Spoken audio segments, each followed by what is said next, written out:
दोस्तों नमस्कार। ये है मार्गदर्शन फॉर सिविल सर्विसेज। मैं अनुराग चौधरी। दोस्तों एनसीईआरटी इतिहास के अध्ययन के क्रम में इस वीडियो में आप पढ़ेंगे 12वीं कक्षा के इतिहास, भारतीय इतिहास के कुछ विषय, भाग 1 का अध्याय 2, राजा, किसान और नगर, आरंभिक राज्य और अर्थव्यवस्थाएं, लगभग 600 ईसा पूर्व से 600 ईस्वी।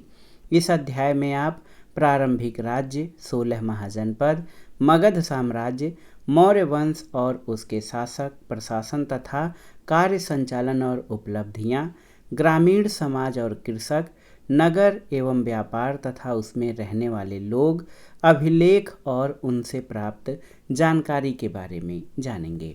तो आइए शुरू करते हैं 12वीं कक्षा के एनसीईआरटी इतिहास, भारतीय इतिहास के कुछ विषय, भाग 1 का अध्याय 2, राजा, किसान और नगर।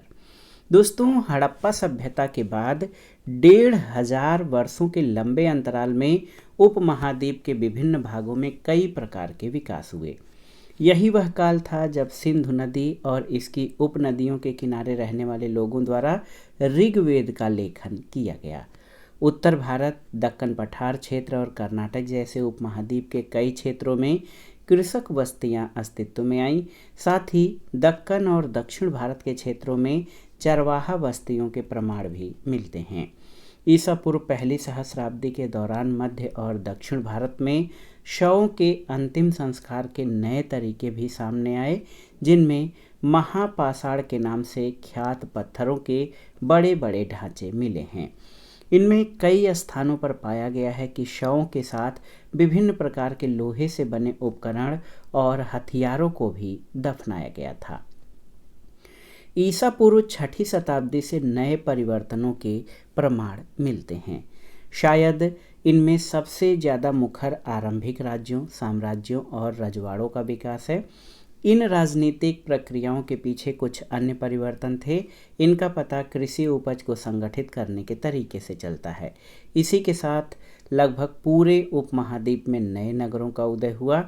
इतिहासकार इस प्रकार के विकास का आकलन करने के लिए जिन तथ्यों का सहारा लेते हैं, जिन स्रोतों का सहारा लेते हैं, उसमें अभिलेख, ग्रंथ, सिक्के और चित्र जैसे विभिन्न प्रकार के स्रोत हैं जिनका अध्ययन किया जाता है। हम आगे पढ़ेंगे ये परिवर्तन किस प्रकार से हुआ, क्योंकि ये एक जटिल प्रक्रिया है और आपको ये भी आभास होगा कि इन स्रोतों से विकास की पूरी कहानी नहीं मिल पाती है। यहाँ पर आप देख सकते हैं सांची मध्य प्रदेश में लगभग द्वितीय शताब्दी ईसा पूर्व का एक अभिलेख है जो सांची मध्य प्रदेश से प्राप्त हुआ है। तो किस प्रकार से हड़प्पा सभ्यता के बाद 1500 वर्षों के लंबे अंतराल में किस तरह से परिवर्तन हुए, उनके बारे में आज के इस अध्याय में हम जानेंगे। आइए जानते हैं प्रिंसेप और प्रियदर्शी के बारे में। जेम्स प्रिंसेप और प्रियदर्शी या प्रियदर्शिन के बारे में आप जानते होंगे। प्रिंसेप अशोक के अभिलेखों को सबसे पहले पढ़ने में सफलता इनको मिली थी और प्रियदर्शिन मौर्य वंश के शासक अशोक का एक नाम था। दोस्तों भारतीय अभिलेख विज्ञान में एक उल्लेखनीय प्रगति 1830 के दशक में हुई, जब ईस्ट इंडिया कंपनी के एक अधिकारी जेम्स प्रिंसेप ने ब्राह्मी और खरोष्ठी लिपियों का अर्थ निकाला। इन लिपियों का उपयोग सबसे आरंभिक अभिलेखों और सिक्कों में किया गया है। प्रिंसेप को पता चला कि अधिकांश अभिलेखों और सिक्कों पर प्रियदर्शी यानी मनोहर मुखाकृति वाले राजा का नाम लिखा है। कुछ अभिलेखों पर राजा का नाम अशोक भी लिखा है और बौद्ध ग्रंथों के अनुसार अशोक सर्वाधिक प्रसिद्ध शासकों में था। इस शोध से आरंभिक भारत के राजनीतिक इतिहास के अध्ययन को नई दिशा मिली, क्योंकि भारतीय और यूरोपीय विद्वानों ने उपमहाद्वीप पर शासन करने वाले प्रमुख राजवंशों की वंशावलियों की पुनर्रचना के लिए विभिन्न भाषाओं में लिखे गए अभिलेखों और ग्रंथों का उपयोग किया। इसका परिणाम ये हुआ कि 20वीं सदी के आरंभिक दशकों तक उपमहाद्वीप के राजनीतिक इतिहास का एक सामान्य चित्र तैयार हो गया। उसके बाद विद्वानों ने अपना ध्यान राजनीतिक इतिहास के संदर्भ की ओर लगाया और ये छानबीन करने की कोशिश की कि क्या राजनीतिक परिवर्तनों और आर्थिक तथा सामाजिक विकास के बीच कोई संबंध था। शीघ्र ही ये आभास हो गया कि इनमें संबंध तो थे, लेकिन संभवतः सीधे संबंध हमेशा नहीं थे। तो दोस्तों, आपको ये जानना होगा कि जेम्स प्रिंसेप ने सबसे पहले अशोक के अभिलेखों को पढ़ने में सफलता पाई। इसमें उसको अशोक का नाम प्रियदर्शी दिखाई पड़ा या उसको पढ़ने में सफलता मिली। अशोक के बारे में बौद्ध ग्रंथों में भी ये जानकारी मिलती है कि वो सर्वाधिक प्रसिद्ध शासक था। अभिलेख क्या होता है उसको जानते हैं। अभिलेख उन्हें कहते हैं जो पत्थर, धातु या मिट्टी के बर्तन जैसे कठोर सतह पर खुदे होते हैं। अभिलेखों में उन लोगों की उपलब्धियां, क्रियाकलाप या विचार लिखे जाते हैं जो इन्हें बनवाते हैं। इनमें राजाओं के क्रियाकलाप और महिलाओं और पुरुषों द्वारा धार्मिक संस्थाओं को दिए गए दान का ब्यौरा होता है। यानी अभिलेख एक प्रकार से अस्थायी प्रमाण होते हैं। कई अभिलेखों में इनके निर्माण की तिथि भी खुदी होती है। जिन पर तिथि नहीं मिलती उनका काल निर्धारण आमतौर पर पूरा लिपि अथवा लेखन शैली के आधार पर काफ़ी सुस्पष्टता से किया जा सकता है। उदाहरण के लिए लगभग 250 ईसा पूर्व में अक्षर अ जो है इस चिन्ह के तरह और 500 ईसा पूर्व में ये इस तरह से लिखा जाता था। प्राचीनतम अभिलेख प्राकृत भाषाओं में लिखे जाते थे। प्राकृत उन भाषाओं को कहा जाता था जो जनसामान्य की भाषाएं होती थीं।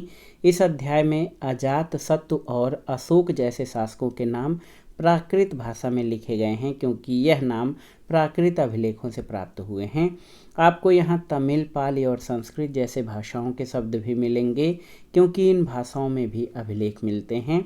ये संभव है कि लोग अन्य भाषाएं भी बोलते थे लेकिन इनका उपयोग लेखन कार्य में नहीं किया जाता था। दोस्तों, अब आइए इस अध्याय में जो सबसे महत्वपूर्ण टॉपिक है प्रारंभिक राज्य, क्योंकि ये राजा, किसान और नगर से संबंधित अध्ययन है। तो सबसे पहले प्रारंभिक राज्यों के बारे में जानते हैं। प्रारंभिक राज्यों में हम 16 महाजनपद के बारे में जानकारी प्राप्त करेंगे। दोस्तों, आरंभिक भारतीय इतिहास में 6ठी शताब्दी ईसा पूर्व को महत्वपूर्ण परिवर्तनकारी काल माना जाता है।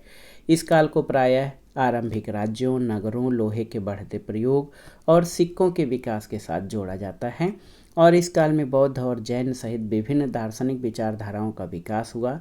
बौद्ध और जैन धर्म के आरंभिक ग्रंथों में महाजनपद नाम से 16 राज्यों का उल्लेख मिलता है। महाजनपदों के नाम की सूची इन ग्रंथों में एक समान नहीं है, लेकिन वज्ज, मगध, कोशल, कुरु, पांचाल, गंधार और अवंती जैसे नाम प्रायः मिलते हैं। इससे स्पष्ट है कि ये महाजनपद बहुत ही महत्वपूर्ण महाजनपदों में गिने जाते थे।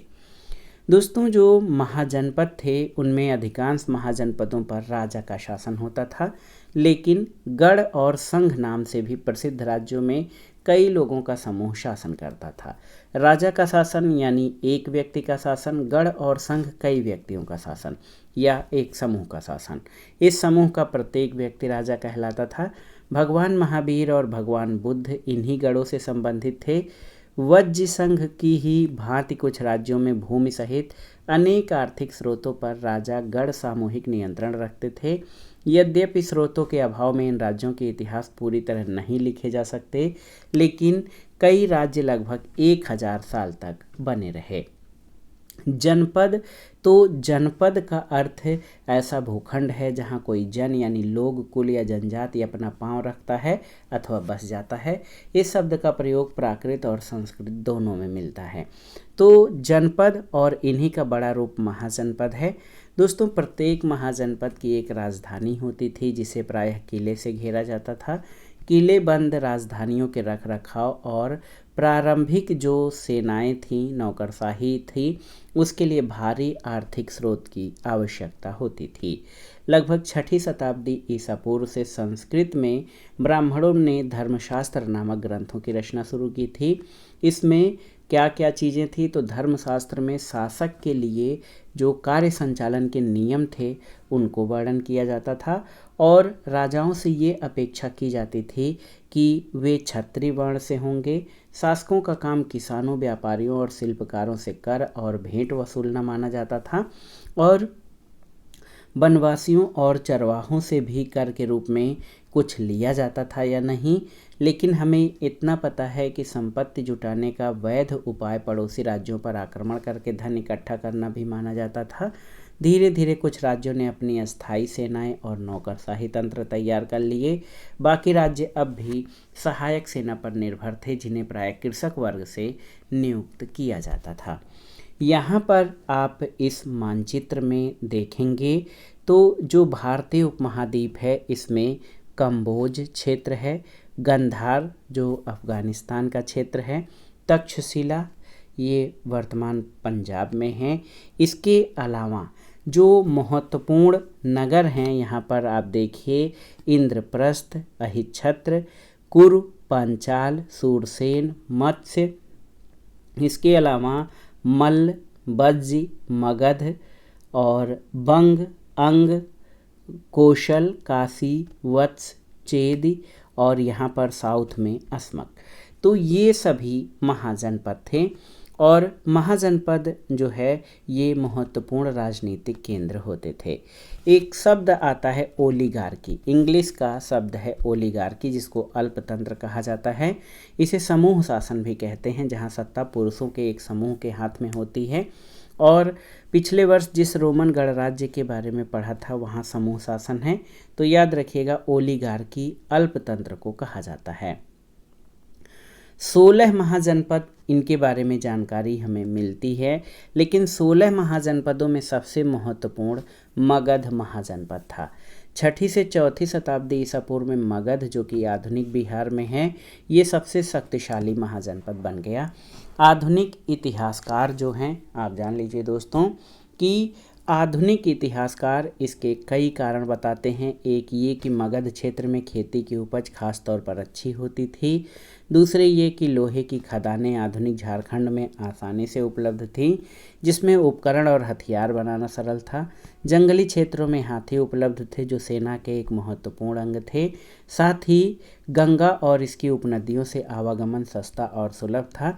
लेकिन आरंभिक जैन और बौद्ध लेखकों ने मगध की महत्ता का कारण विभिन्न शासकों की नीतियों को बताया है। इन लेखकों के अनुसार बिंबिसार, अजातशत्रु और महापद्मनंद जैसे प्रसिद्ध शासक अत्यंत महत्वाकांक्षी थे और इनके मंत्री उनकी नीतियां लागू करते थे। प्रारंभ में जो राजगाह ये आधुनिक बिहार के राजगीर का प्राकृत नाम है, ये मगध की राजधानी थी। तो याद रखिएगा, राजगृह प्रारंभ में मगध राजवंश की राजधानी थी। और ये रोचक बात है कि इस शब्द का अर्थ राजाओं का घर होता है। पहाड़ियों के बीच बसा राजगाह एक किलेबंद शहर था। बाद में 4ठी शताब्दी ईसा पूर्व में पाटलिपुत्र को राजधानी बनाया गया, जिसे अब पटना कहा जाता है, जिसकी गंगा के रास्ते आवागमन के मार्ग पर महत्वपूर्ण स्थिति थी।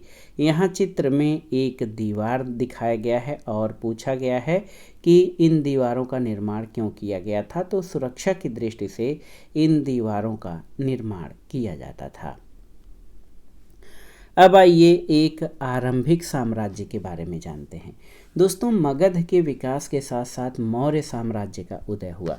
मौर्य साम्राज्य का संस्थापक चंद्रगुप्त मौर्य थे। लगभग 321 ईसा पूर्व में चंद्रगुप्त मौर्य का शासन पश्चिमोत्तर में अफगानिस्तान और बलूचिस्तान तक फैला था और उनके पौत्र अशोक ने, जिन्हें आरंभिक भारत का सबसे महत्वपूर्ण और प्रसिद्ध शासक माना जा सकता है, इन्होंने कलिंग यानी आधुनिक ओडिशा पर विजय प्राप्त की थी। मौर्य वंश के बारे में जानकारी कहाँ से मिलती है? तो मौर्य साम्राज्य के इतिहास की रचना के लिए इतिहासकारों ने विभिन्न प्रकार के स्रोतों का उपयोग किया है। इसमें पुरातात्विक प्रमाण भी शामिल हैं, जैसे मूर्तिकला, मौर्यकालीन इतिहास के पुनर्निर्माण के लिए समकालीन रचनाएं भी मूल्यवान हैं, जैसे चंद्रगुप्त मौर्य के दरबार में आए यूनानी राजदूत मेगस्थनीज के द्वारा लिखा गया विवरण।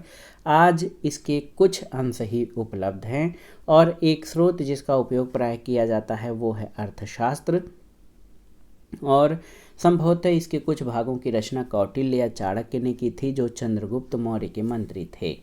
साथ ही मौर्य शासकों का उल्लेख परवर्ती जैन, बौद्ध और पौराणिक ग्रंथों तथा संस्कृत वाङ्मय में भी मिलता है। ये साक्ष्य बड़े उपयोगी हैं, लेकिन पत्थरों और स्तंभों पर मिले अशोक के अभिलेख प्रायः सबसे मूल्यवान स्रोत माने जाते हैं। अशोक वह पहला सम्राट था जिसने अपने उत्तराधिकारियों और प्रजा के लिए संदेश प्राकृतिक पत्थरों और पालिश किए हुए स्तंभों पर लिखाए थे। अशोक ने अपने अभिलेखों के माध्यम से धम्म का प्रचार किया। इनमें बड़ों के प्रति आदर, सन्यासियों और ब्राह्मणों के प्रति उदारता, सेवकों और दासों के साथ उदार व्यवहार और दूसरों के धर्मों और परंपराओं का आदर शामिल है। इसीलिए अशोक को अशोका द ग्रेट यानी अशोक महान कहा जाता है। यहाँ पर सारनाथ से प्राप्त अशोक की लाट आपको देखी जा सकती है। दोस्तों, साम्राज्य का प्रशासन किस तरह से चलता था? मौर्य साम्राज्य के 5 प्रमुख राजनीतिक केंद्र थे: राजधानी पाटलिपुत्र और 4 प्रांतीय केंद्र तक्षशिला, उज्जैनी, तोसल और सुवर्णगिरी। इन सब का उल्लेख अशोक के अभिलेखों में किया गया है।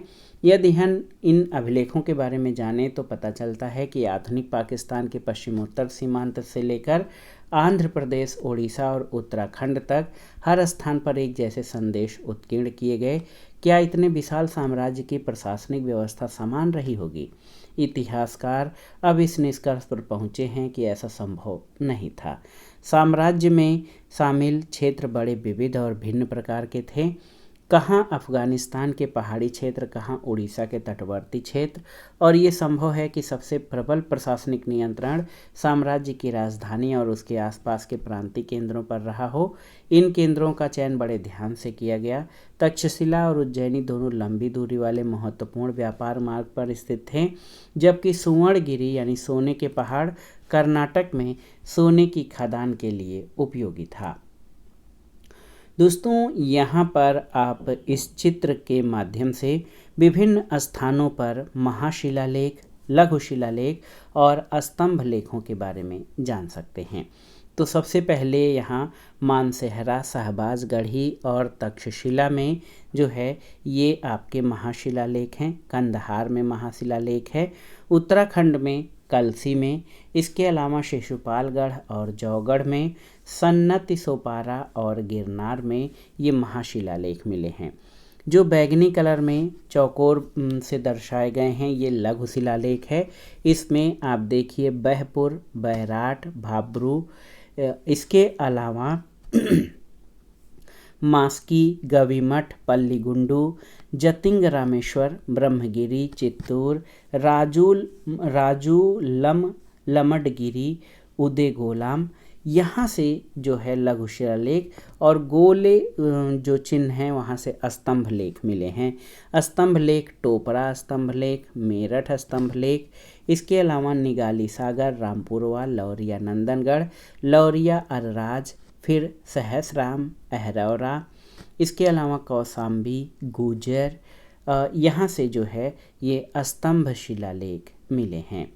दोस्तों, ये भी संभव हो सकता है कि जो क्षेत्र शासकों के अधीन नहीं थे वहाँ भी उन्होंने उत्कीर्ण अभिलेख उत्कीर्ण कराए होंगे। जो इतना बड़ा साम्राज्य स्थापित हुआ तो साम्राज्य के संचालन के लिए भूमि और नदियों दोनों मार्गों से आवागमन बना रहना जरूरी था। राजधानी से प्रांतों तक जाने में कई सप्ताह या महीनों का समय लगता रहा होगा और इसका अर्थ है कि यात्रियों के लिए खान पान की व्यवस्था, उनकी सुरक्षा भी करनी पड़ती होगी। और ये बहुत स्पष्ट है कि सेना सुरक्षा का महत्वपूर्ण माध्यम रही होगी। मेगस्थनीज ने सैनिक गतिविधियों के संचालन के लिए एक समिति और 6 उप समितियों का उल्लेख किया है। इसमें से एक का काम नौसेना का संचालन करना था, तो दूसरी यातायात और खान पान का संचालन करती थी, तीसरी का काम पैदल सैनिकों का संचालन, चौथी का अश्वारोहियों, पांचवी का रथरोहियों, छठी का काम हाथियों का संचालन करना होता था। दूसरी उपसमिति का दायित्व कई प्रकार से था, जैसे उपकरणों के ढोने के लिए बैलगाड़ियों की व्यवस्था, सैनिकों के लिए भोजन और जानवरों के लिए चारे की व्यवस्था करना और सैनिकों की देखभाल के लिए सेवकों और शिल्पकारों की नियुक्ति करना था। तो मेगस्थनीज ने अपने विवरण में विभिन्न कार्यों को भिन्न भिन्न समितियों के माध्यम से किए जाने का उल्लेख किया है। जो सम्राट अशोक अपने साम्राज्य को अखंड बनाए रखने का उसने प्रयास किया और ऐसा उन्होंने धम्म के प्रचार द्वारा भी किया था। हमने धम्म के सिद्धांत के बारे में जाना जो बहुत ही साधारण और सार्वभौमिक थे। अशोक के अनुसार धम्म के माध्यम से लोगों का जीवन इस संसार में और इसके बाद के संसार में अच्छा रहेगा। धम्म के प्रचार के लिए धम्म महामात्य नामक विशेष अधिकारियों की नियुक्ति की गई थी। सम्राट के अधिकारी जो होते थे वो कौन सा कार्य करते थे, ये जानना जरूरी है। मेगस्थनीज के विवरण का एक अंश दिया गया है कि साम्राज्य के महान अधिकारियों में से कुछ नदियों की देखरेख और भूमि के मापन का काम करते हैं, जैसा कि मिस्र में होता है। कुछ प्रमुख नहरों से उपनहरों के लिए छोड़े जाने वाले पानी के मुख्य द्वार का निरीक्षण करते हैं ताकि हर स्थान पर पानी की समान पूर्ति हो सके। यही अधिकारी शिकारियों का संचालन करते हैं और शिकारियों के कृत्यों के आधार पर उन्हें इनाम या दंड देते हैं। वे कर वसूली करते हैं और भूमि से जुड़े सभी व्यवसायों का निरीक्षण करते हैं। साथ ही लकड़हारों, बढ़ई, लोहारों और खननकर्ताओं का भी निरीक्षण करते हैं। तो सम्राट के अधिकारी विभिन्न प्रकार के कार्य करते हैं जो प्रशासन के संचालन के लिए महत्वपूर्ण है। मौर्य साम्राज्य कितना महत्वपूर्ण था, तो 19वीं शताब्दी में जब इतिहासकारों ने भारत के आरंभिक इतिहास की रचना शुरू की तो मौर्य साम्राज्य को इतिहास का एक प्रमुख काल माना गया। उस समय भारत ब्रिटिश साम्राज्य के अधीन एक औपनिवेशिक देश था। 19वीं और आरंभिक 20वीं सदी के भारतीय इतिहासकारों को प्राचीन भारत में एक ऐसे साम्राज्य की संभावना बहुत चुनौतीपूर्ण और उत्साहवर्धक लगी। साथ ही पत्थर की मूर्तियों सहित मौर्यकालीन सभी पुरातत्व एक अद्भुत कला के प्रमाण थे जो साम्राज्य की पहचान माने जाते हैं। इतिहासकारों को लगा कि अभिलेखों पर लिखे संदेश अन्य शासकों के अभिलेखों से भिन्न हैं। इसमें उन्हें ये लगा कि अन्य राजाओं की अपेक्षा अशोक एक बहुत शक्तिशाली और परिश्रमी शासक था। साथ ही वे बाद के उन राजाओं की अपेक्षा विनीत भी थे जो अपने नाम के साथ बड़ी बड़ी उपाधियां जोड़ते थे। इसलिए इनमें कोई आश्चर्यजनक बात नहीं थी कि 20वीं सदी के राष्ट्रवादी नेताओं ने भी अशोक को प्रेरणा का स्रोत माना था। फिर भी मौर्य साम्राज्य कितना महत्वपूर्ण था, ये साम्राज्य मात्र 150 साल तक ही चल पाया, जिसे उपमहाद्वीप के इस लंबे इतिहास में बहुत बड़ा काल नहीं माना जा सकता। इसके अलावा यदि आप मानचित्र देखें तो पता चलेगा कि मौर्य साम्राज्य महाद्वीप के सभी क्षेत्रों में नहीं फैल पाया था। यहाँ तक कि साम्राज्य की सीमा के अंतर्गत भी नियंत्रण एक समान नहीं था। दूसरी शताब्दी ईसा पूर्व आते आते उपमहाद्वीप के कई भागों में नए नए शासक और रजवाड़े स्थापित होने लगे। दोस्तों, सेना के लिए हाथी पकड़ना। अर्थशास्त्र में सैनिक और प्रशासनिक संगठन के बारे में विस्तृत विवरण मिलता है। मिसाल के तौर पर हाथी को पकड़ने के उपाय के बारे में लिखा गया है कि हाथी वनों के संरक्षक, हाथियों को पालने वाले लोगों, हाथी के पैरों में जंजीर बांधने वाले लोगों, सीमा रक्षकों, वनवासियों और महावतों के साथ मिलकर 5 से 7 हथिनियों की मदद से जंगली हाथियों द्वारा गिराए गए मलमूत्र को पहचानते हुए उन्हें पकड़ने का काम करते थे। यूनानी स्रोतों के अनुसार मौर्य सम्राट के पास 6 लाख पैदल सैनिक, 30,000 घुड़सवार और 9,000 हाथी थे। कुछ इतिहासकार इस विवरण को अतिशयोक्तिपूर्ण मानते हैं। दोस्तों, जब ये मौर्य साम्राज्य समाप्त हुआ या उसका अंत हुआ तो राजधर्म के नवीन सिद्धांतों का भी प्रचलन हुआ, जैसे दक्षिण के राजा और सरदार। उपमहाद्वीप के दक्कन और उससे दक्षिण के क्षेत्र में जो तमिलकम यानी तमिलनाडु और आंध्र प्रदेश और केरल के कुछ हिस्से में चोल, चेर और पांड्य जैसे सरदारों का उदय हुआ। ये राज्य बहुत ही समृद्ध और अस्थायी सिद्ध हुए। सरदार और सरदारी, तो सरदार एक शक्तिशाली व्यक्ति होता है जिसका पद वंशानुगत भी हो सकता है और नहीं भी। उसके समर्थक उसके खानदान के लोग होते हैं। सरदार के कार्यों में विशेष अनुष्ठान का संचालन, युद्ध के समय नेतृत्व करना, विवादों को सुलझाने में मध्यस्थता की भूमिका निभाना शामिल है। वह अपने अधीन लोगों से भेंट लेता है, जबकि राजा कर वसूली करते हैं और अपने समर्थकों में उस भेंट का वितरण करता है। सरदारी में सामान्यतः कोई अस्थायी सेना या अधिकारी नहीं होते। तो जो दक्षिण के राज्य हैं, इन राज्यों के बारे में हमें कहाँ से जानकारी मिलती है? तो यहाँ पर प्राचीन तमिल संगम ग्रंथों में ऐसी कविताएं हैं जो सरदारों का विवरण देती हैं कि उन्होंने अपने स्रोतों का संकलन और वितरण किस प्रकार से किया। कई सरदार और राजा लंबी दूरी के व्यापार द्वारा राजस्व जुटाते थे। इनमें मध्य और पश्चिम भारत के क्षेत्रों पर शासन करने वाले सातवाहन लगभग द्वितीय शताब्दी ईसा पूर्व से द्वितीय शताब्दी ईस्वी तक और उपमहाद्वीप के पश्चिमोत्तर और पश्चिम में शासन करने वाले मध्य एशियाई मूल के शक शासक शामिल थे, जो कि लंबी दूरी के व्यापार से राजस्व इकट्ठा करते थे। उनके सामाजिक उद्गम के बारे में अधिक जानकारी नहीं है, लेकिन जैसा कि हम सातवाहन शासकों के बारे में आगे पढ़ेंगे कि एक बार सत्ता में आने के बाद उन्होंने ऊंचे सामाजिक अस्तित्व का दावा कई प्रकार से किया था। जब नए जो राजत्व के नए सिद्धांत या राजधर्म के नए सिद्धांत पनपे, तो उनमें एक महत्वपूर्ण दैविक राजा का कॉन्सेप्ट आता है। राजाओं के लिए उच्च स्थिति प्राप्त करने का एक साधन विभिन्न देवी देवताओं के साथ जोड़ना था। मध्य एशिया से लेकर पश्चिमोत्तर भारत तक शासन करने वाले कुषाण शासकों ने लगभग प्रथम शताब्दी ईसा पूर्व से प्रथम शताब्दी ईस्वी तक इस उपाय का सबसे अच्छा उदाहरण प्रस्तुत किया। कुषाण इतिहास की रचना अभिलेखों और साहित्य परंपरा के माध्यम से की गई। जिस प्रकार के राजधर्म को कुषाण शासकों ने प्रस्तुत करने की इच्छा की, उसका सर्वोत्तम प्रमाण उनके सिक्कों और मूर्तियों से प्राप्त होता है। यानी कुषाण शासकों ने देवी देवताओं से जुड़कर अपनी जो निष्ठा दर्शाई, लोगों को जोड़ने में या एकताबद्ध करने में मदद मिली। उत्तर प्रदेश के मथुरा के पास माट के एक देव स्थान पर कुषाण शासकों की विशालकाय मूर्तियां लगाई गई थीं। अफगानिस्तान के एक देव स्थान पर भी इसी प्रकार की मूर्तियां मिली हैं। कुछ इतिहासकारों का मानना है कि इन मूर्तियों के जरिए कुषाण स्वयं को देवतुल्य प्रस्तुत करना चाहते थे। कई कुषाण शासकों ने अपने नाम के आगे देवपुत्र की उपाधि लगाई थी। संभवतः वे उन चीनी शासकों से प्रेरित हुए होंगे जो स्वयं को स्वर्गपुत्र कहते थे। चौथी शताब्दी ईस्वी में गुप्त साम्राज्य सहित कई बड़े साम्राज्यों के साक्ष्य मिलते हैं। इनमें से कई साम्राज्य सामंतों पर निर्भर थे, अपना निर्वाह स्थानीय संसाधनों द्वारा करते थे, जिसमें भूमि पर नियंत्रण शामिल था। वे शासकों का आदर करते थे, उनकी सैनिक सहायता करते थे। जो सामंत शक्तिशाली होते थे वे राजा भी बन जाते थे, जो राजा दुर्बल होते थे वे बड़े शासकों के अधीन हो जाते थे। गुप्त शासकों का जो इतिहास है वो साहित्य, सिक्के और अभिलेखों की सहायता से लिखा गया है।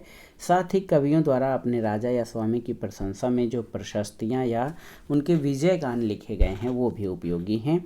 यद्यपि इतिहासकार इन रचनाओं के आधार पर ऐतिहासिक तथ्य निकालने का प्रयास करते हैं, लेकिन उनके रचयिता तथ्यात्मक विवरण की अपेक्षा उन्हें काव्यात्मक ग्रंथ मानते थे।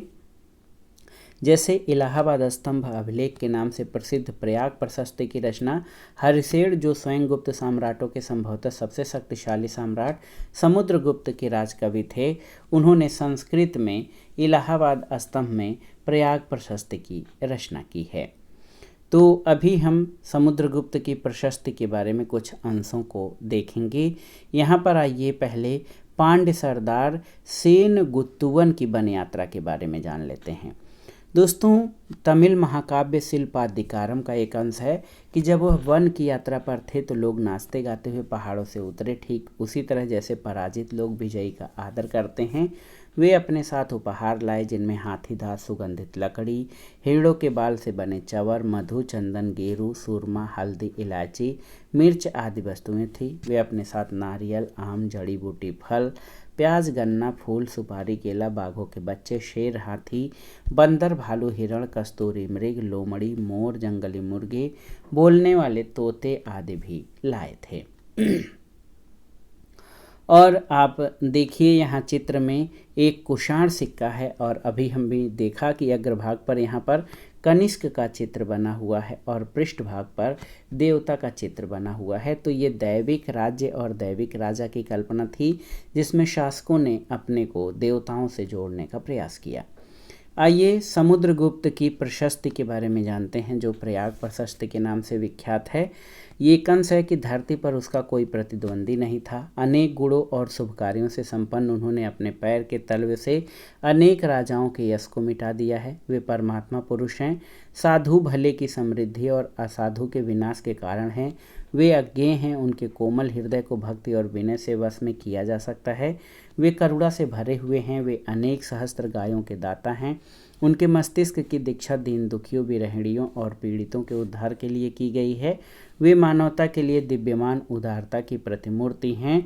वे देवताओं में कुबेर यानी धन के देवता, वरुण यानी समुद्र के देवता, इंद्र यानी वर्षा के देवता, यम यानी मृत्यु देव के तुल्य हैं। तो ये समुद्रगुप्त की प्रयाग प्रशस्ति के कुछ अंश हैं। यहाँ पर एक देखिए, एक खंडित मूर्ति मिली है और इस मूर्ति में ऐसी क्या विशेषताएं हैं जिससे ये लगता है कि ये एक राजा की मूर्ति है। तो यहाँ पर तलवार यानी कृपाण लिए हुए दर्शाया गया है और इसके पोशाक से भी ये पता चलता है ये किसी शासक या राजा की ये प्रतिमा है। अब आइए बदलते हुए देहात के बारे में जानते हैं, जनता में राजा की छवि के बारे में जानते हैं। राजाओं के बारे में प्रजा क्या सोचती थी? स्वाभाविक है कि अभिलेखों से सभी जवाब नहीं मिलते हैं। साधारण जनता द्वारा राजाओं के बारे में अपने विचारों और अनुभव के विवरण कम हैं। फिर भी इतिहासकारों ने इसका निराकरण करने का प्रयास किया है। जैसे जातक और पंचतंत्र जैसे ग्रंथों में जो कथाएं हैं, उनकी समीक्षा करके इतिहासकारों ने पता लगाया कि इनमें से अनेक कथाओं के स्रोत मौखिक किस्से कहानियां हैं, जिन्हें बाद में लिपिबद्ध किया गया होगा। जातक कथाएं पहली सहस्राब्दी ईस्वी के मध्य में पाली भाषा, जो कि जनसाधारण की भाषा थी, उसमें लिखी गई हैं। गंध तिंदु जातक नामक एक कहानी में बताया गया है कि एक कुटिल राजा की प्रजा किस प्रकार से दुखी रहती है। इन लोगों में वृद्ध महिलाएं, पुरुष, किसान, पशुपालक, ग्रामीण बालक और यहाँ तक कि जानवर भी शामिल हैं। जब राजा अपनी पहचान बदलकर प्रजा के बीच ये पता लगाने गया कि लोग उसके बारे में क्या सोचते हैं, तो एक एक कर सब ने अपने दुखों के लिए राजा को भला बुरा कहा। उसकी शिकायत थी कि रात में डकैत उन पर हमला करते हैं तो दिन में कर इकट्ठा करने वाले अधिकारी। ऐसी परिस्थितियों के बचने के लिए लोग अपने अपने गांव छोड़कर जंगल में बस गए। जैसा कि इस कथा से पता चलता है कि राजा और प्रजा, विशेषकर ग्रामीण प्रजा के बीच संबंध तनावपूर्ण रहते थे, क्योंकि शासक अपने राजकोष को भरने के लिए बड़े बड़े कर की मांग करते थे, जिससे किसान खासतौर पर त्रस्त रहते थे। इस जातक कथा से पता चलता है कि इस संकट से बचने का एक उपाय जंगल की ओर भाग जाना होता था और इसी बीच करों की बढ़ती मांग को पूरा करने के लिए किसानों ने उपज बढ़ाने के और उपाय ढूंढने शुरू किए। इसके अलावा आप देख सकते हैं कि उपज बढ़ाने की क्या क्या तरीके हैं। उपज बढ़ाने का एक तरीका हल का प्रचलन था, जो 6ठी शताब्दी ईसा पूर्व से गंगा और कावेरी की घाटियों में उर्वर कछारी क्षेत्र में फैल गया था। जिन क्षेत्रों में भारी वर्षा होती थी, वहां लोहे के फाल वाले हलों के माध्यम से उर्वर भूमि की जुताई की जाने लगी। इसके अलावा गंगा की घाटी में धान की रोपाई की वजह से उपज में भारी वृद्धि होने लगी।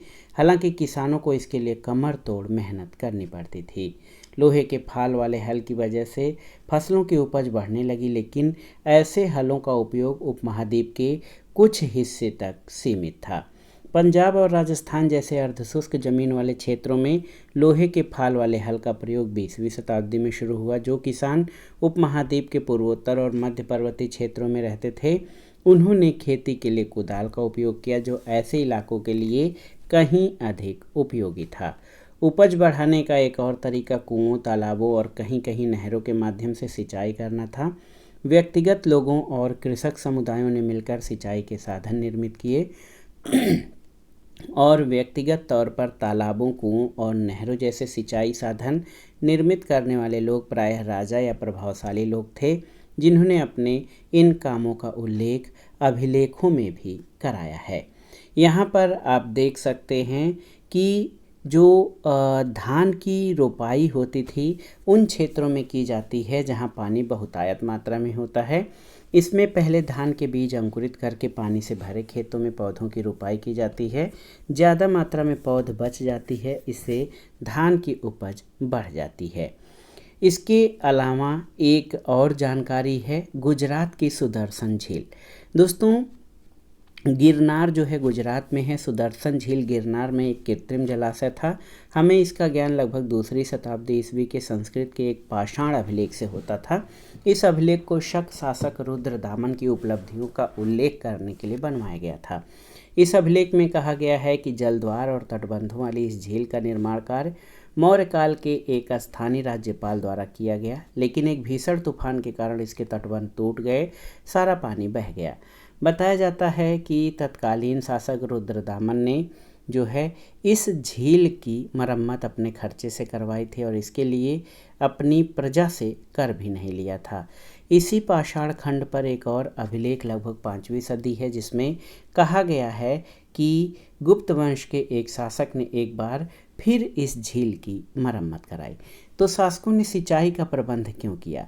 तो ऐसे क्षेत्र में जहाँ पर खेतों की सिंचाई के लिए पानी पर्याप्त मात्रा में उपलब्ध नहीं होता है, वर्षा पर्याप्त नहीं होती है, वहाँ पर सिंचाई की व्यवस्था शासकों द्वारा की गई और इसके द्वारा फसलों में वृद्धि हुई, फसलों के उत्पादन बढ़ा। सीमाओं का क्या महत्व है, इसके बारे में भी जानना जरूरी है। सीमाएं यानी बाउंड्रीज। तो मनुस्मृति आरंभिक भारत का सबसे प्रसिद्ध विधि ग्रंथ है। इसे संस्कृत भाषा में दूसरी शताब्दी ईसा पूर्व और पहली शताब्दी ईस्वी के बीच लिखा गया था। इस ग्रंथ में राजा को सलाह दी गई है, चूँकि सीमाओं की अनभिज्ञता के कारण विश्व में बार बार विवाद पैदा होते हैं, इसलिए उसे सीमाओं की पहचान के लिए गुप्त निशान जमीन में गाड़ कर रखने चाहिए, जैसे कि पत्थर, हड्डियाँ, गाय के बाल, भूसी, राख, खपटे, गाय के सूखे गोबर, ईंट, कोयला, कंकड़ और रेत। उसे सीमाओं पर इसी प्रकार और तत्व भूमि में छुपा कर गाड़ना चाहिए जो समय के साथ नष्ट न हो। तो क्या ये सीमा चिन्ह विवाद के हल के लिए पर्याप्त रहे होंगे? तो ऐसा नहीं है, लेकिन उस समय अगर देखा जाए तो ये जो चिन्ह हैं इसके अलावा और कोई ऐसे साधन नहीं थे जिनसे सीमाओं की निशानदेही की जा सके। दोस्तों, प्राचीन काल में ग्रामीण समाज में भिन्नताएं, विविधताएं थीं। खेती की नई तकनीकों से उपज बढ़ी, लेकिन इसके लाभ समान नहीं थे। इस बात के प्रमाण मिलते हैं कि खेती से जुड़े लोगों में उत्तरोत्तर भेद बढ़ता जा रहा था। कहानियों में, विशेषकर बौद्ध कथाओं में, भूमिहीन खेतीहर श्रमिक, छोटे किसान और बड़े बड़े जमींदारों का उल्लेख मिलता है। पाली भाषा में गहपति का प्रयोग छोटे किसानों और जमींदारों के लिए किया जाता था। बड़े बड़े जमींदार और ग्राम प्रधान शक्तिशाली माने जाते थे, तो जो प्राय किसानों पर नियंत्रण रखते थे।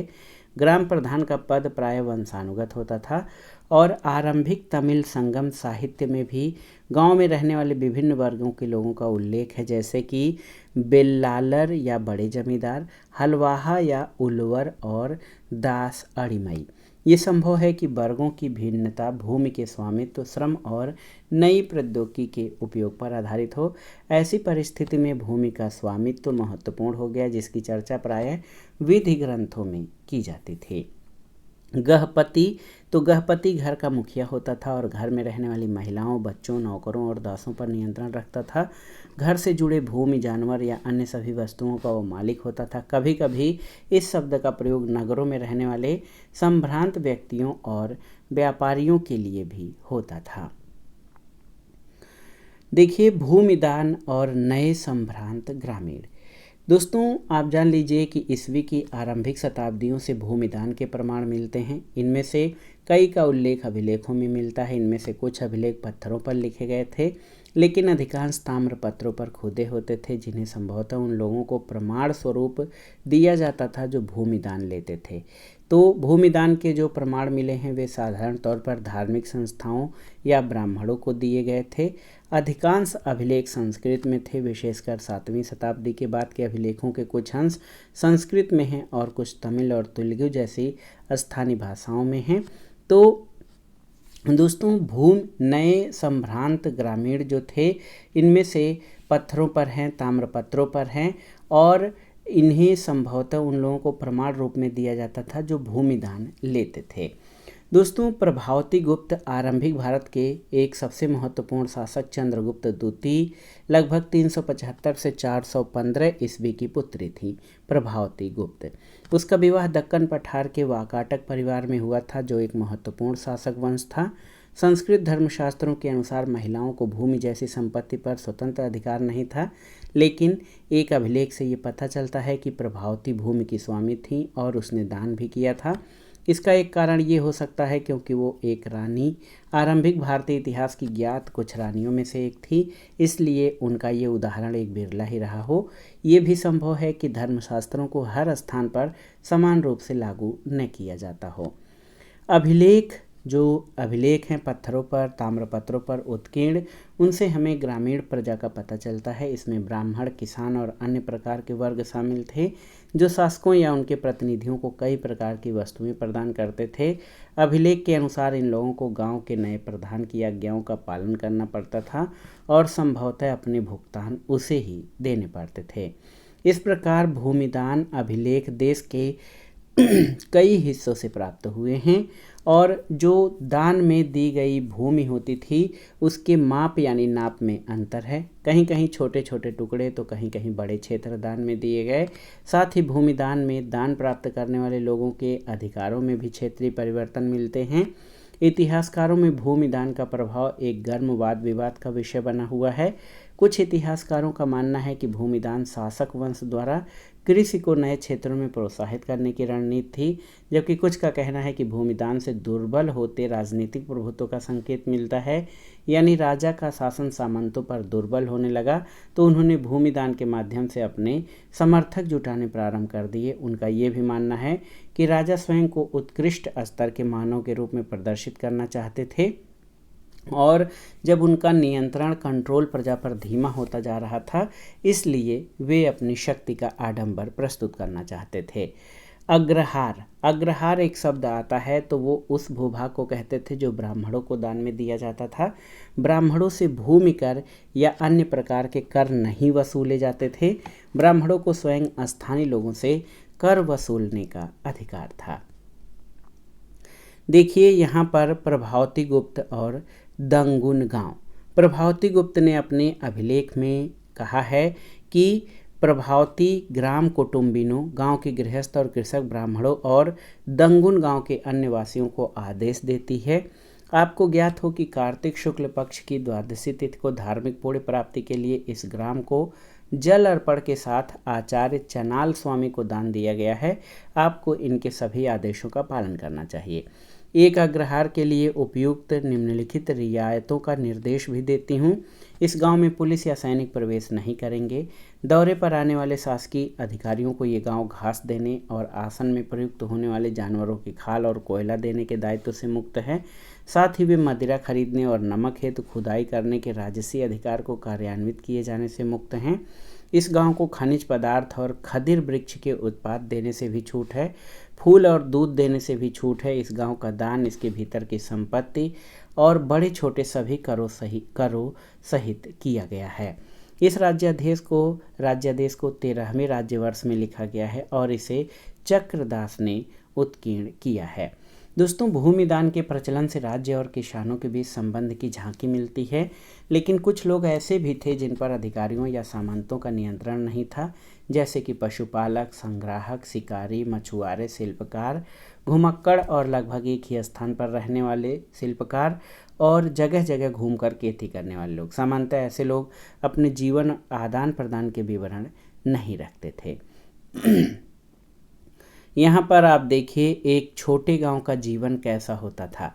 हर्षचरित संस्कृत में लिखी गई कन्नौज के शासक हर्षवर्धन की जीवनी है। इसके लेखक बाणभट्ट लगभग 7वीं शताब्दी ईस्वी के हैं। हर्षवर्धन के ये राजकवि थे।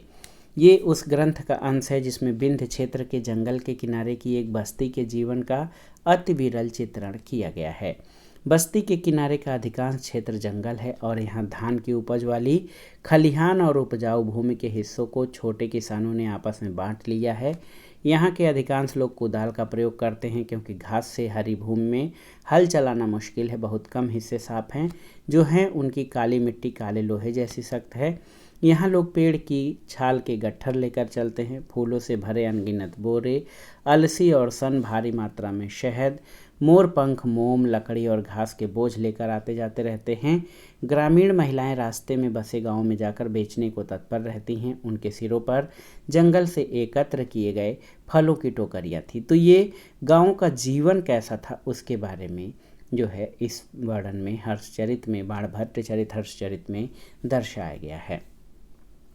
कृषकों के बाद आइए नगर और व्यापार के बारे में जानते हैं।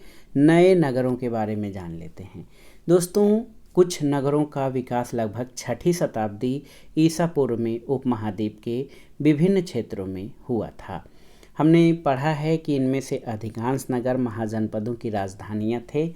प्रायः सभी नगर संचार मार्गों के किनारे बसे थे। पाटलिपुत्र जैसे कुछ नगर नदी मार्ग के किनारे बसे थे। उज्जैनी जैसे अन्य नगर भूतल मार्गों के किनारे थे। इसके अलावा पुहार जैसे नगर समुद्र तट पर थे, जहाँ से समुद्री मार्ग प्रारंभ हुए। मथुरा जैसे अनेक शहर व्यावसायिक, सांस्कृतिक और राजनीतिक गतिविधियों के जीवंत केंद्र थे। पाटलिपुत्र मगध की राजधानी है। प्रत्येक नगर का अपना इतिहास था। जैसे पाटलिपुत्र का विकास पाटलिग्राम नाम के एक गांव से हुआ। फिर 5वीं शताब्दी ईसा पूर्व में मगध शासकों ने अपनी राजधानी राजगाह यानी राजगीर से हटाकर इस बस्ती में लाने का निर्णय किया। इसका नाम बदल दिया। 4वीं शताब्दी ईसा पूर्व तक आते आते ये मौर्य साम्राज्य की राजधानी और एशिया के सबसे बड़े नगरों में से एक बन गया। बाद में इसका महत्व कम हो गया और जब चीनी यात्री वेनसांग 7वीं शताब्दी में इसे आया तो ये नगर खंडहर में मिला और उस समय यहाँ की जनसंख्या भी कम थी। तो जो नगरों का जीवन था, नए नगर, नगर और व्यापार, उसमें नगरीय जनसंख्या की बात करते हैं। पहले तो नगरीय जनसंख्या संभ्रांत वर्ग और शिल्पकार, शासक वर्ग और राजा किलेबंद नगरों में रहते थे। यद्यपि इनमें से अधिकांश स्थलों पर व्यापक रूप से खुदाई करना संभव नहीं, क्योंकि आज भी इन क्षेत्रों में लोग रहते हैं, हड़प्पा शहरों से भिन्न।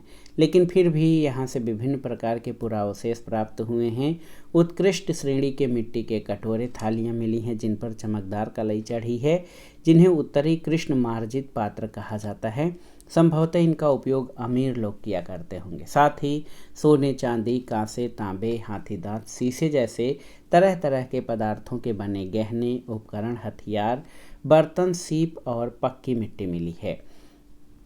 2री शताब्दी ईसा पूर्व तक आते आते कई नगरों में छोटे छोटे दानात्मक अभिलेख मिलते हैं। इसमें दाता के नाम के साथ साथ प्रायः उसके व्यवसाय का भी उल्लेख है। इसमें नगरों में रहने वाले धोबी, बुनकर, लिपिक, बढ़ई, कुम्हार, स्वर्णकार, लौहकार, अधिकारी, धार्मिक गुरु, व्यापारी और राजाओं के बारे में विवरण है। कभी कभी उत्पादकों और व्यापारियों के संघ का भी उल्लेख है और इनको श्रेणी कहा गया है। ये श्रेणियाँ संभवतः पहले कच्चे माल को खरीदती थीं, फिर उनसे सामान तैयार करके बाजार में बेच देती थीं। ये संभव है कि शिल्पकारों ने नगर में रहने वाले संभ्रांत लोगों की बढ़ती मांग को पूरा करने के लिए कई प्रकार के लौह उपकरणों का प्रयोग किया हो। यहाँ पर आप देख सकते हैं एक प्रतिमा है, खंडित है। ये मथुरा से मिली एक मूर्ति का भाग है और इस पर प्राकृत में अभिलेख है, जिसमें कहा गया है कि एक स्वर्णकार धर्मक की पत्नी नागपिया ने इसे एक धार्मिक स्थल में स्थापित किया था। यहाँ पर एक मानचित्र देखिए, कुछ महत्वपूर्ण राज्य और नगर। तो ये कुषाण राज्य, इसकी राजधानी यहाँ पर देखिए तक्षशिला है। इसके अलावा 3री सहस्राब्दी में ईसा पूर्व में हड़प्पा सभ्यता जिस क्षेत्र में फैली थी, वहाँ पर आप देख सकते हैं नगर यहाँ पर नहीं दिख रहे हैं। इसके अलावा ये जो नगर हैं गंगा घाटी में जो है, ये कन्नौज, मथुरा, श्रावस्ती, वाराणसी, कौशाम्बी, वैशाली, पाटलिपुत्र, राजगृह, महास्थान, चंद्रकेतुगढ़। इसके अलावा ये गुप्त शासकों का है। शकों का आप देख सकते हैं भरुकच्छ, उज्जैनी, विदिशा और सातवाहन राजवंश, वाकाटक राजवंश, चोल राजवंश, ये सभी राज्य चोल, पांड्य, चेर, ये दक्षिणी भारत में यहाँ पर आप देख सकते हैं कि ये राज्य यहाँ पर विस्तृत थे। उपमहाद्वीप और उसके बाहर का व्यापार कैसा था? तो 6ठी शताब्दी ईसा पूर्व से ही उपमहाद्वीप में नदी मार्ग और भूभागों का मानो जाल बिछ गया था और ये कई दिशाओं में फैला था। मध्य एशिया और उससे भी आगे तक भूमार्ग थे। समुद्र तट पर बने कई बंदरगाहों से जलमार्ग जो हैं अरब सागर से होते हुए उत्तरी अफ्रीका, पश्चिमी एशिया तक फैल गया और बंगाल की खाड़ी से ये मार्ग चीन और दक्षिण पूर्व एशिया तक फैला था। तो ये जो व्यापार था वो बड़े भूभाग पर होता था। शासकों ने प्रायः इन मार्गों पर नियंत्रण करने की कोशिश की। वे इन मार्गों पर व्यापारियों की सुरक्षा के बदले उनसे धन लेते थे। इन मार्गों पर चलने वाले व्यापारियों में पैदल फेरी लगाने वाले व्यापारी, बैलगाड़ी और घोड़े खच्चर जैसे जानवरों के दल के साथ चलने वाले व्यापारी होते थे। साथ ही समुद्री मार्ग से भी लोग यात्रा करते थे, जो खतरनाक थी लेकिन बहुत लाभदायक भी होती थी। तमिल भाषा में मसत्थुवन और प्राकृत में सत्वाह और सेट्टी के नाम प्रसिद्ध सफल व्यापारी बड़े धनी हो जाते थे। तो मसत्थुवन, सत्वाह और सेट्टी ये सभी बड़े व्यापारी थे। नमक, अनाज, कपड़ा, धातु और उनसे निर्मित उत्पाद, पत्थर, लकड़ी, जड़ी बूटी जैसे अनेक प्रकार के सामान एक स्थान से दूसरे स्थान तक पहुंचाए जाते थे। रोमन साम्राज्य में काली मिर्च जैसे मसालों तथा कपड़ों और जड़ी बूटियों की भारी मांग थी। इन सभी वस्तुओं को अरब सागर के रास्ते भूमध्य क्षेत्र तक पहुंचाया जाता था। तो आप जान सकते हैं कि जो व्यापार था वो बहुत बड़े क्षेत्रफल पर विस्तृत था। सिक्के और राजा, तो व्यापार के लिए सिक्के का जो प्रचलन था उसके विनिमय से कुछ हद तक आसान हो गया, क्योंकि सिक्के से जो सामान था उसको खरीदना, उसका व्यापार करना आसान था। चांदी और तांबे के आहत सिक्के जो 6ठी शताब्दी ईसा पूर्व में सबसे पहले ढाले गए और प्रयोग में आए। पूरे महाद्वीप में खुदाई के दौरान इस प्रकार के सिक्के मिले हैं। मुद्रा शास्त्रियों के और इनका अन्य सिक्कों का अध्ययन करके उनके वाणिज्यिक प्रयोग के संभावित क्षेत्रों का भी पता लगाया है। आहत सिक्के जो पंचमार्क सिक्के होते थे, ठप्पा मारकर बनाए गए थे। उन पर बने प्रतीकों को उन विशेष मौर्य वंश जैसे राजवंशों के प्रतीकों से मिलाकर पहचान करने की कोशिश की गई तो पता चला कि इन सिक्कों को राजाओं ने जारी किया था। और ये भी संभव है कि व्यापारियों, धनपतियों और नागरिकों ने इस प्रकार के कुछ सिक्के जारी किए हों। शासकों की प्रतिमा और नाम के साथ सबसे पहले सिक्के इंडो यूनानी यानी हिंद यूनानी शासकों ने जारी किए, जिन्हें 2वीं शताब्दी ईसा पूर्व में उपमहाद्वीप के उत्तरी पश्चिमी क्षेत्र पर इन्होंने नियंत्रण स्थापित किया था। हालांकि सोने के सिक्के बड़े पैमाने पर प्रथम शताब्दी ईस्वी में कुषाण राजाओं ने जारी किए थे। इनके आकार और वजन तत्कालीन रोमन सम्राटों और ईरान के पार्थियन शासकों द्वारा जारी सिक्के को बिल्कुल समान थे। उत्तर और मध्य भारत के कई पुरास्थलों पर ऐसे सिक्के मिले हैं। सोने के सिक्कों के व्यापक प्रयोग के संकेत मिलते हैं।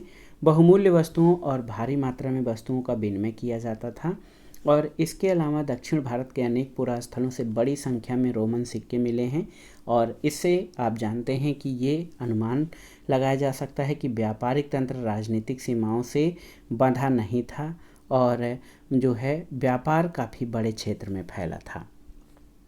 दक्षिण भारत रोमन साम्राज्य के अंतर्गत न होते हुए भी व्यापारिक दृष्टि से रोमन साम्राज्य से संबंधित था। पंजाब और हरियाणा जैसे क्षेत्रों के यौधेय प्रथम शताब्दी ईस्वी के कबायली गणराज्यों ने भी सिक्के जारी किए। पुराविदों को यौधेय शासकों द्वारा जारी तांबे के सिक्के हजारों संख्या में मिले हैं, जिनसे यौधेयों के व्यापार में रुचि और सहभागिता परिलक्षित होती है। सोने के सबसे भव्य सिक्कों में कुछ गुप्त शासकों ने जारी किए। इनके आरंभिक सिक्कों में प्रयुक्त सोना अति उत्तम था। इन सिक्कों के माध्यम से दूर देशों से व्यापार विनिमय करने में आसानी होती थी, जिससे शासकों को भी लाभ होता था। दोस्तों, 6ठी शताब्दी में सोने के सिक्के मिलने कम हो गए। 6ठी शताब्दी ईस्वी से सोने के सिक्के मिलने कम हो गए। इससे ये संकेत मिलता है कि उस काल में कुछ आर्थिक संकट पैदा हुआ था। इतिहासकार इसको लेकर एक मत नहीं है। कुछ लोगों का कहना है कि रोमन साम्राज्य के पतन के बाद दूरवर्ती व्यापार में कमी आई, जिससे उन राज्यों, समुदायों और क्षेत्रों की संपन्नता पर असर पड़ा जिन्हें दूरवर्ती व्यापार से लाभ मिलता था।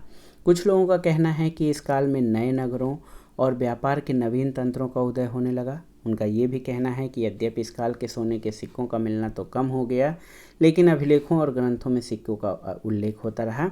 तो इसका अर्थ ये हो सकता है कि सिक्के इसलिए कम मिलते हैं क्योंकि वे प्रचलन में थे और उनका किसी ने संग्रह करके नहीं रखा था। यहाँ पर आइए देखते हैं मालाबार तट, जो कि आधुनिक केरल का है। यहाँ एक यूनानी समुद्र यात्री द्वारा रचित पेरिप्लस ऑफ एरिथ्रियन सी का एक अंश, जो लगभग प्रथम शताब्दी ईस्वी का है, भारी मात्रा में काले मिर्च और दाल चीनी खरीदने के लिए बाजार वाले नगरों में, यानी जो विदेशी व्यापारी थे, जहाज भेजते हैं। एक तो यहाँ भारी मात्रा में सिक्कों, पुखराज, सुरमा, मूंगे, कच्चे शीशे, तांबे, टिन के शीशों का आयात किया जाता है। इन बाज़ारों के आसपास भारी मात्रा में उत्पन्न काली मिर्च का निर्यात किया जाता है। इसके अलावा उच्च कोटि के मोती, हाथी दांत, रेशमी वस्त्र, विभिन्न प्रकार के पारदर्शी पत्थर, हीरो और काले नग और कछुए की खोपड़ी का भारी मात्रा में आयात होता है। तमिलनाडु के कोडुमनाल में बहुमूल्य और कम मूल्यवान पत्थरों से बनाए जाने वाले मूंगों के उद्योग के पुरातात्विक साक्ष्य मिले हैं और ये संभव है कि पेरिप्लस में वर्णित पत्थरों को इन्हीं तटवर्ती बंदरगाहों तक स्थानीय व्यापारी लाए होंगे। पेरिप्लस यूनानी भाषा का शब्द है, इसका अर्थ समुद्री यात्रा है और एरिथ्रियन यूनानी भाषा में लाल सागर को कहते हैं। मुद्रा शास्त्र किसे कहते हैं और मुद्रा शास्त्री? मुद्रा शास्त्र यानी न्यूमिस्मेटिक्स ये सिक्कों का अध्ययन है। इसके साथ उन पर पाए जाने वाले चित्र, लिपि आदि और उनकी धातुओं का विश्लेषण, जिन संदर्भों में इन सिक्कों को पाया गया है उनका अध्ययन भी मुद्रा शास्त्र के अंतर्गत होता है। अभी अभी आपने आहत सिक्कों के बारे में जाना है, तो आहत शब्द से स्पष्ट है कि इन सिक्कों पर प्रतीकों को आहत करके या ठप्पा करके उनको बनाया जाता था। तो यहाँ पर आहत सिक्के का चिन्ह आप देख सकते हैं। और यहाँ पर चित्र में तांबे का यौधेय सिक्का है और यहाँ पर आप देखिए एक गुप्त सिक्का है जो कि पंचमार्क से बनाया गया है। मूल बातों के बारे में जानते हैं कि अभिलेखों का अर्थ कैसे निकाला जाता है। अभी तक हम अन्य बातों के अलावा अभिलेखों के अंशों के बारे में अध्ययन कर रहे थे, लेकिन इतिहासकारों को ये कैसे पता चलता है कि अभिलेखों पर क्या लिखा रहता है। यहाँ पर आप देखिए अशोक का एक अभिलेख यहाँ पर, जो कि पत्थर पर खुदा हुआ है। ये ब्राह्मी लिपि का अध्ययन।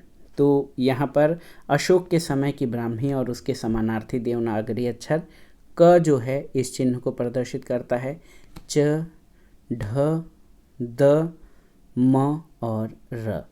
तो इस तरह से ये ब्राह्मी लिपि के चिन्ह हैं। ब्राह्मी लिपि का अध्ययन तो आधुनिक भारतीय भाषाओं में प्रयुक्त लगभग सभी लिपियों का जो मूल लिपि वो ब्राह्मी लिपि है। ब्राह्मी लिपि का प्रयोग अशोक के अभिलेखों में किया गया है। 18वीं शताब्दी से यूरोपीय विद्वानों ने भारतीय पंडितों की सहायता से आधुनिक बंगाली और देवनागरी लिपि में कई पांडुलिपियों का अध्ययन शुरू किया और उनके अक्षरों की प्राचीन अक्षरों के नमूनों से तुलना की। आरंभिक अभिलेखों का अध्ययन करने वाले विद्वानों ने कई बार ये अनुमान लगाया कि ये संस्कृत में लिखे हैं, जबकि प्राचीनतम अभिलेख वस्तुतः प्राकृत में थे। फिर कई दशकों के बाद अभिलेख वैज्ञानिकों के अथक परिश्रम के बाद जेम्स प्रिंसेप ने अशोककालीन ब्राह्मी लिपि का 1838 में अर्थ निकाल लिया। ब्राह्मी लिपि को जेम्स प्रिंसेप ने पढ़ने में सहायता पाई। खरोष्ठी लिपि को कैसे पढ़ा गया, तो पश्चिमोत्तर के अभिलेखों में खरोष्ठी लिपि है। इसके लिपि की पढ़े जाने की कहानी अलग है। इस क्षेत्र में शासन करने वाले हिंद यूनानी शासक लगभग द्वितीय प्रथम शताब्दी ईसा पूर्व द्वारा बनवाए गए सिक्कों से जानकारी हासिल करने में आसानी हुई और इन सिक्कों में राजाओं के नाम यूनानी और खरोष्ठी में लिखे गए हैं। यूनानी भाषा पढ़ने वाले यूरोपीय विद्वानों ने अक्षरों का मेल किया। उदाहरण के तौर पर दोनों लिपियों में अपोलोडोटस का नाम लिखने में एक ही प्रतीक, मान लीजिए अ, प्रयुक्त किया गया है। प्रिंसेप ने खरोष्ठी में लिखे गए अभिलेखों की भाषा की पहचान प्राकृत के रूप में की थी, इसलिए लंबे अभिलेखों को पढ़ना सरल हो गया। अब अभिलेखों से प्राप्त ऐतिहासिक साक्ष्य के बारे में जान लेते हैं। दोस्तों, इतिहासकारों और अभिलेख शास्त्रियों के काम करने के तरीकों का पता लगाने के लिए आइए अशोक के 2 अभिलेखों को ध्यान से पढ़ें। ध्यान देने योग्य बात यह है कि अभिलेख स्रोत 10 में शासक अशोक का नाम नहीं लिखा है। इसमें अशोक द्वारा अपनाई गई उपाधियों का प्रयोग किया गया है। देव नाम प्रिय यानी देवताओं का प्रिय, और प्रियदर्शी यानी देखने में सुंदर। अशोक का नाम अन्य अभिलेखों में मिलता है जिसमें उसकी उपाधियां भी लिखी हैं। इन अभिलेखों का परीक्षण करने के बाद अभिलेख शास्त्रियों ने पता लगाया कि उनके विषय, शैली, भाषा और पुरालिपि विज्ञान सब में समानता है। अतः वे इस निष्कर्ष पर पहुँचे कि इन अभिलेखों को एक ही शासक ने बनवाया था। आपने ये भी देखा होगा कि अशोक ने अपने अभिलेखों में कहा है कि उनसे पहले के शासकों ने रिपोर्ट एकत्र करने की व्यवस्था नहीं की थी। यदि अशोक के पहले उपमहाद्वीपीय इतिहास पर विचार करें तो आपको पता लगता है कि अशोक का ये वक्तव्य सही है। इतिहासकारों को बार बार अभिलेखों में लिखे कथनों का परीक्षण करना पड़ता है ताकि ये पता चल सके कि जो उसमें लिखा है वह सत्य है, संभव है या फिर अतिशयोक्तिपूर्ण। क्या आपने ध्यान दिया कि कुछ शब्द ब्रैकेट में लिखे हैं? अभिलेख शास्त्री प्रायः वाक्यों के अर्थ स्पष्ट करने के लिए ऐसा करते हैं।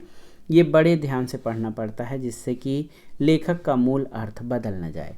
इतिहासकारों को और भी परीक्षण करने पड़ते हैं। यदि राजा के आदेश यातायात मार्गों के किनारे और नगरों के पास प्राकृतिक पत्थरों पर उत्कीर्ण थे तो क्या वहाँ से आने जाने वाले लोग उन्हें पढ़ने के लिए उस स्थान पर रुकते थे? अधिकांश लोग पढ़े लिखे नहीं थे। तो क्या पाटलिपुत्र में प्रयुक्त प्राकृत उपमहाद्वीप में सभी स्थानों पर लोग समझते थे?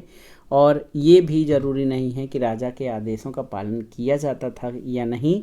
तो इन बातों का उत्तर पाना बहुत आसान नहीं है। इनमें से कुछ समस्याओं के प्रमाण हमें अशोक के अभिलेख में मिलते हैं जिसकी व्याख्या प्राय अशोक की वेदना के प्रतिबिंब के रूप में की जाती है। साथ ही ये युद्ध के प्रति उसकी मनोवृत्ति में परिवर्तन को दर्शाता है। हम आगे पढ़ेंगे। यदि हम अभिलेख के शाब्दिक अर्थ के परे समझने का प्रयास करें तो परिस्थिति और भी जटिल हो जाती है। अशोक के अभिलेख आधुनिक उड़ीसा से मिले हैं लेकिन उनकी वेदना को परिलक्षित करने वाला अभिलेख वहाँ नहीं मिला है, यानी यह अभिलेख उस क्षेत्र में नहीं उपलब्ध है जिस पर विजय प्राप्त की गई थी। इसका हम क्या अर्थ लगाएं? क्या राजा की नौ विजय की वेदना उस क्षेत्र के लिए इतनी दर्दनाक थी कि राजा इस मुद्दे पर कुछ कह न सका? तो अभिलेख के साक्ष्य की कुछ सीमा भी होती है। अब आपको ये पता चल गया होगा कि अभिलेखों से प्राप्त जानकारी की भी सीमा है। कभी कभी इसकी तकनीकी सीमा होती है। अक्षरों को हल्के से उत्कीर्ण किया जाता है जिसे पढ़ पाना मुश्किल होता है। साथ ही अभिलेख नष्ट भी हो सकते हैं जिससे अक्षर लुप्त हो जाते हैं। इसके अलावा अभिलेखों के शब्दों के वास्तविक अर्थ के बारे में पूर्ण रूप से ज्ञान हो पाना हमेशा सरल नहीं होता, क्योंकि कुछ अर्थ किसी विशेष स्थान या समय से संबंधित होते हैं। यदि आप अभिलेख के शोध पत्रों को पढ़ें तो आप पाएंगे विद्वान इनके पढ़ने की वैकल्पिक विधियों पर भी चर्चा करते हैं। कई हजार अभिलेख प्राप्त हुए लेकिन सभी के अर्थ नहीं निकाले जा सके हैं या प्रकाशित किए गए हैं या उनके अनुवाद किए गए हैं। इसके अलावा और अनेक अभिलेख रहे होंगे जो कालांतर में सुरक्षित नहीं बचे। इसलिए जो अभिलेख अभी उपलब्ध हैं वो संभवतः कुल अभिलेखों के अंश मात्र हैं। इसके अलावा एक और मौलिक समस्या है।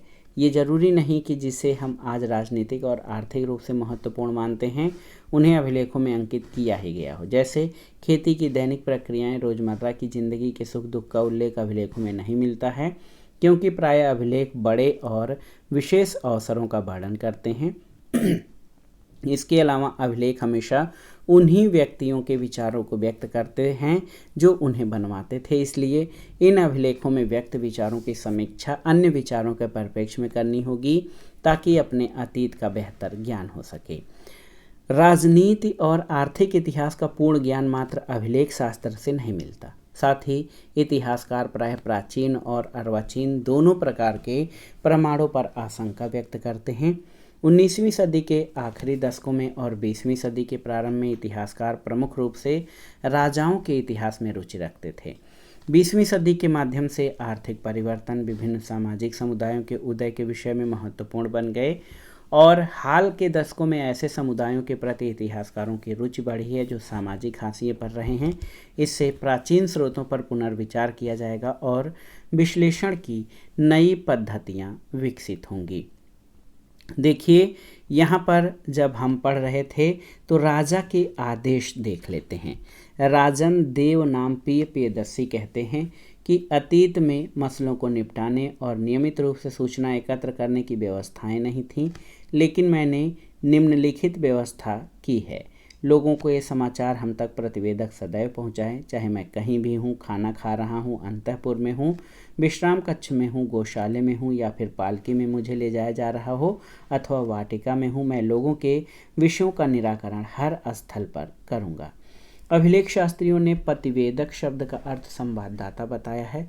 आधुनिक संवाददाता की तुलना में प्रतिवेदक के दायित्व थोड़े अलग और भिन्न रहे होंगे, क्योंकि उस समय का जो परिस्थितियां हैं वो भी अलग रही थीं। राजा की वेदना। तो जब देवनाम प्रियदर्शी ने अपने शासन के 8 वर्ष पूरे किए तो उन्होंने कलिंग यानी आधुनिक तटवर्ती उड़ीसा पर विजय प्राप्त की। 1.5 लाख पुरुषों को निष्कासित किया गया, 1 लाख मारे गए, इससे ज़्यादा की मृत्यु हुई। कलिंग पर शासन स्थापित करने के बाद देवनाम्पी धम्म के गहन अध्ययन, धम्म के स्नेह और धम्म के उपदेश में डूब गए हैं। यही देवनाम्पी के लिए कलिंग की विजय का पश्चाताप है।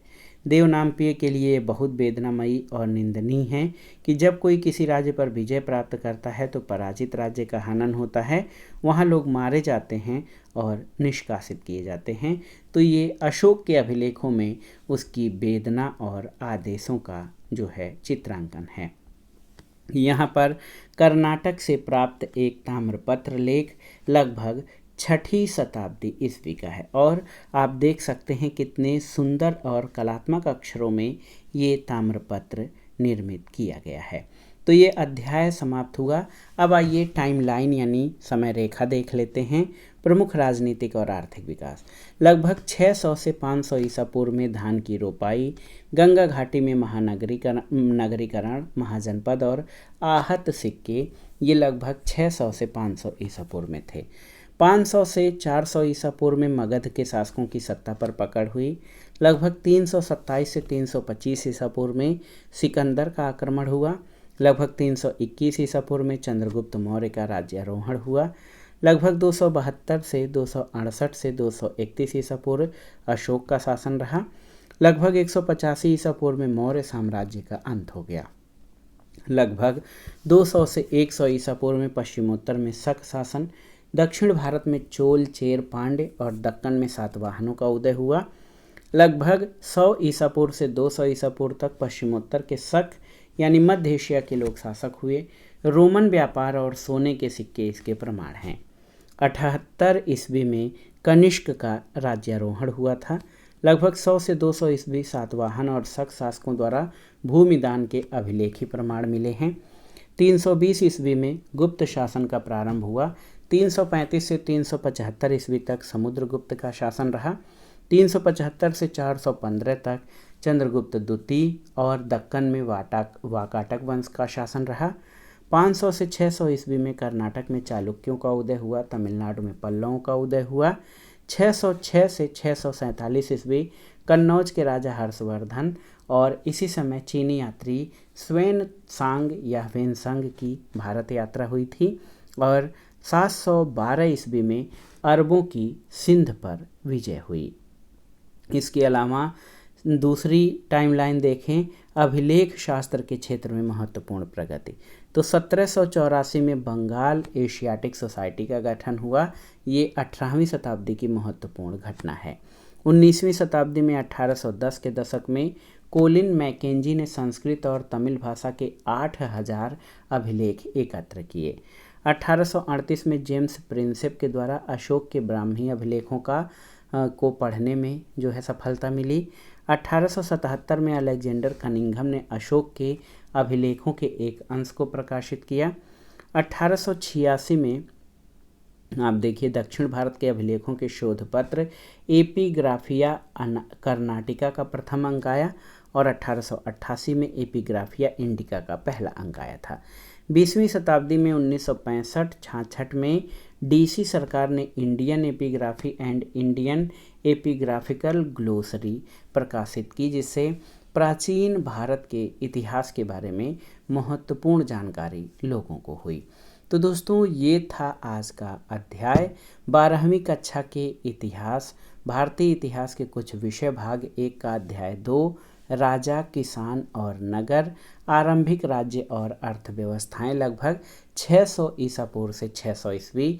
यानी इस अध्याय में हमने 600 ईसा पूर्व से 600 ईस्वी यानी 1200 वर्षों के जो है 1200 वर्षों के कालखंड के बारे में अध्ययन किया कि उस समय में जो आरंभिक राज्य थे, नगर थे, अर्थव्यवस्था थी, किसान कैसे थे, लोगों का जीवन कैसा रहा होगा। इसको हमने इतिहासकारों के मत से, अभिलेखों के सहायता से, सिक्कों की सहायता से, कुछ साहित्य और विदेशी यात्रियों के विवरणों से जानने का प्रयास किया है। और ये अध्याय बहुत ही महत्वपूर्ण है, बहुत ही आराम से हमने इसको पढ़ा है। आप अगर पढ़ेंगे नहीं, देखेंगे नहीं, तो भी आप सुनकर इस अध्याय को अच्छे से तैयार कर सकते हैं। हमने बहुत ही आराम से समझाकर और बहुत ही आसान तरीके से, स्पष्ट रूप से उच्चारण करके इस अध्याय को पढ़ने का प्रयास किया है, ताकि आप सभी लोग इसको आसानी से समझ सकें। तो ये वीडियो आज का यहीं पर समाप्त होता है। अगला अध्याय अगले वीडियो में। तब तक हमारे चैनल से जुड़े रहें, वीडियो को लाइक करें, शेयर करें और इस चैनल मार्गदर्शन फॉर सिविल सर्विसेज को सब्सक्राइब करें। वीडियो देखने के लिए धन्यवाद दोस्तों। नमस्कार।